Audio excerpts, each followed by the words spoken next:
As I cast my line out onto the still blue waters of Rose Lake, I couldn't help but smile. There's something about a well-placed cast that never ceases to feel good.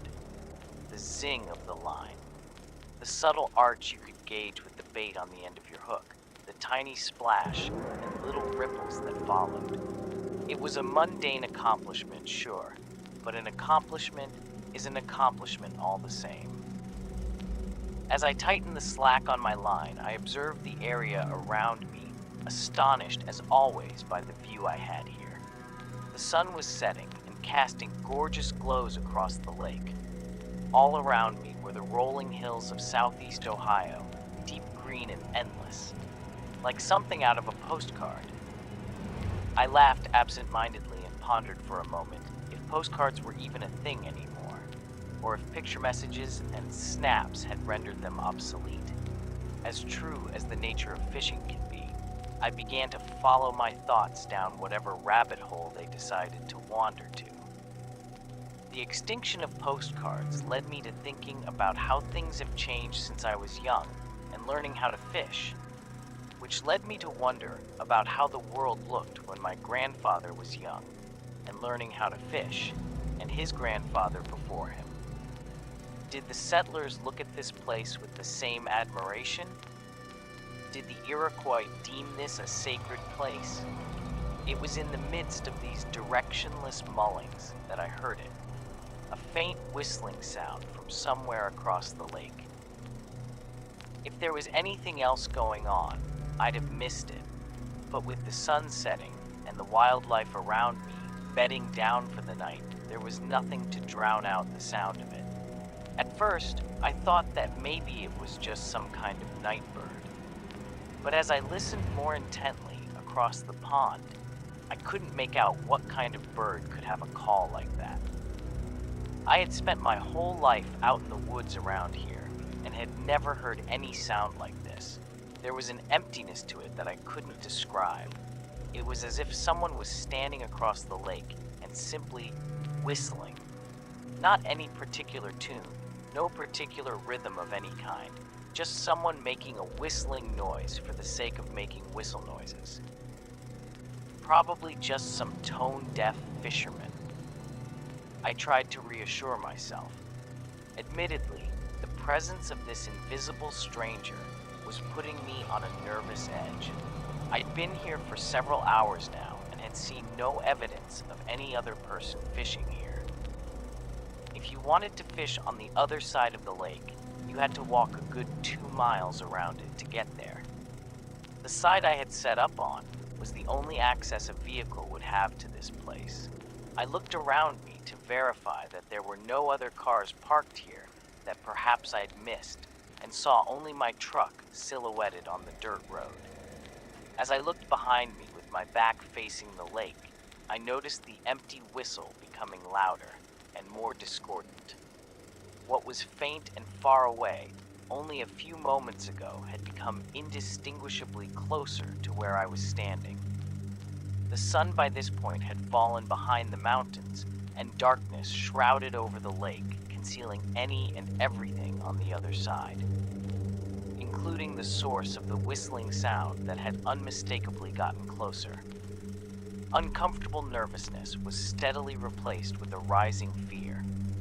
The sound was getting closer, and everything around me was deathly silent. No crickets or night birds, no bullfrogs croaking in high reeds or raccoons fishing for crawdads on the banks. Just deathly silence and this whistling that drew closer and closer. At this point, something primal began to wake up in me.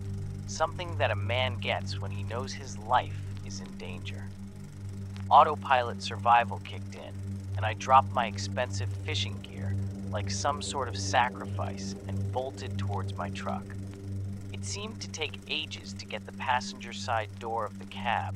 With every step, I was sure whatever was coming towards me was going to grab me. I dared not look over my shoulder. The whistling sound had become loud to a point of almost chaos. Among the empty whistles were the loud plops and splashes of something moving through the water. It sounded like something was wading through the lake, but There's no way it was possible. Rose Lake is easily 100 feet in the center, and the thick mud and weeds in the shallower parts of the lake made wading through a slow task at best, but whatever this was moving fast. Way faster than anything that big should be able to. After several more panic-inducing moments, I threw the door open to the cab, hurled myself in, and slammed the door behind me as quick as I could. Through my heavy breathing, I could still hear the whistles.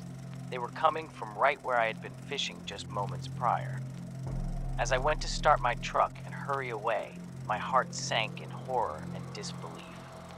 Fuck, I half whispered, half screamed as I ripped my hat off in panicked frustration. My keys were in my bag, the bag I had left beside my fishing pole on the bank. Stupid, stupid, I whispered harshly at myself as I looked around for a miracle I knew I wasn't going to find. I was a simple hillbilly from rural Ohio.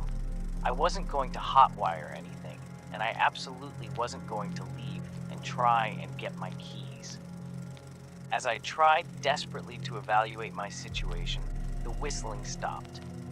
I couldn't hear anything. As my eyes tried to adjust to the darkness, I could hear the sound of heavy footsteps sprinting towards my truck. A mad and uncontrolled sprint. I know it sounds weird to describe, but I could almost feel the insanity in the footfalls. Whatever was barreling towards me was possessed with some kind of mindless rage. Once again, primal human instinct kicked into overdrive, and when one can't fight or flee, they hide. And that's exactly what I did. I titled my seat back as far as it would go and slid down into the truck cab's floor as low as I could fit. No sooner had I done so when a series of loud bangs erupted violently against the truck. I could feel the whole vehicle rocking with the impacts. Heavy fists bashed furiously against the sides, terrified beyond any rationale whatsoever. I threw my arms over my head and cried loudly while desperately praying to whatever God could possibly bail me out of the predicament I was in.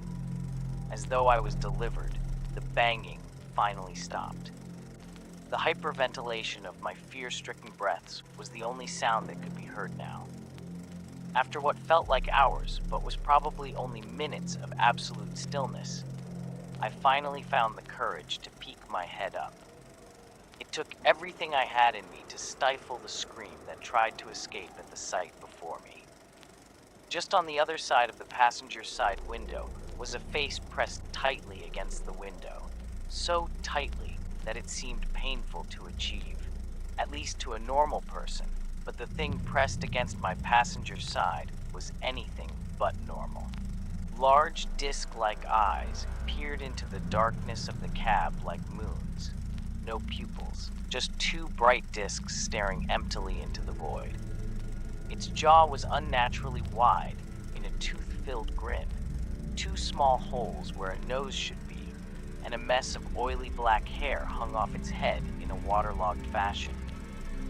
As the image processed, I could make out that it wasn't hair at all. This horrible thing was covered in drapes of lake weeds. Through the slightly cracked driver's side window, I could smell the sickly, pungent scent of rot and decay mixed grotesquely with what I could only describe as a bottom of a lake. Smell, unable to move, paralyzed with fear. I could only gaze into the empty eyes and smileless grin as it remained pressed firmly against the window. As badly as I wanted to scream, to run, to weep, I could not make myself do anything. My mind raced with empty thoughts of pure fear and panic. Nothing real computed or processed, as I dwindled to the point of what I was sure was a total breakdown state of insanity. The creature closed its mouth abruptly, and the whistling was back. It sounded low and far away, like it did when it was across the lake. The horrible face peeled itself off the window and was once again lost to the darkness around me. I could hear footsteps against the dirt, slow and rhythmic, making their way from me and back towards the lake. As this monster's footsteps grew further, the whistling grew louder. Still terrified to move, I listened as the whistles grew to an impossibly loud volume. It was like I could hear it in my head, almost feel it in my core. It sent pains through my ears that seemed to hurt my bones. It quickly became maddening and unbearable. Then just like that, as suddenly as the whistling had first started, there was once again complete silence. After a few moments of listening and shaking in my poor attempt at a hiding place, the natural sounds of nightlife in the woods returned to the world around me, and the evil, horrible presence of whatever predator I had narrowly escaped diminished. It was a sleepless night and a slow morning before I finally got the courage to climb out of the truck to grab my keys.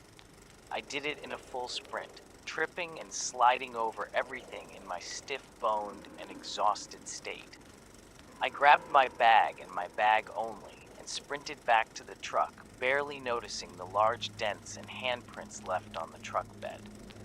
Once I had my keys, I jumped back into the truck, tore out of there like a bat out of hell, and never looked back.